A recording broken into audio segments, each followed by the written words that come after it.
نئے انتخابات کی راہ میں بڑی رکاوٹیں کیا ہیں؟ پہلے مردم شماری پھر انتخابات، ماہرین کی رائے۔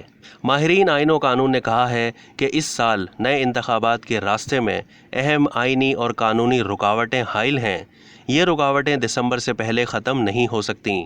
ماہرین آئین و قانون نے انکشاف کیا کہ گزشتہ سال عمران خان نے بطور وزیر اعظم کونسل آف کامن انٹرسٹ کے اجلاس کی صدارت کرتے ہوئے خود فیصلہ کیا تھا کہ پہلے مردم شماری ہوگی پھر نئے انتخابات ہوں گے، اور یہ عمل دسمبر سے پہلے مکمل نہیں ہو سکتا۔ سربراہ پل ڈاٹ احمد بلال محبوب نے کہا کہ انتخابی قوانین میں اس وقت بڑی اصلاحات کی ضرورت نہیں ہے۔ بڑی انتخابی اصلاحات کی جا چکی ہیں جو صاف و شفاف الیکشن کروانے کے لیے کافی ہیں۔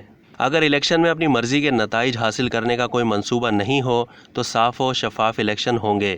اداروں نے سیاست میں مداخلت نہ کرنے کا فیصلہ کر لیا ہے تو یہ اچھی بات ہے۔ اگر عمل سے بھی یہ ثابت ہو جائے تو اس سے اچھی بات کوئی نہیں ہو سکتی۔ احمد بلال کا کہنا تھا کہ ہمارے ملک میں انتخابات سے پہلے فیصلہ کر لیا جاتا ہے کہ کیا نتائج حاصل کرنے ہیں۔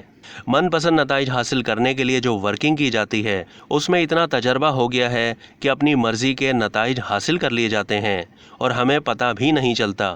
ہمارے انتخابی قوانین بہت اچھے ہیں، لیکن مجموعی طور پر سسٹم کو اشاروں پر چلانے کا جو نظام ہے اسے اپنا ہاتھ پیچھے کھینچنا ہوگا۔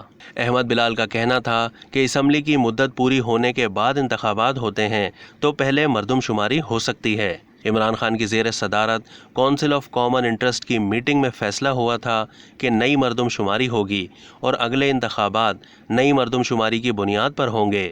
اب تک کے لیے اتنا ہی۔ مزید معلومات کے لیے ڈیلی جنگ کے یوٹیوب چینل کو سبسکرائب کرنا نہ بھولیے اور فیس بک کے پیج کو بھی لائک کرنا نہ بھولیے۔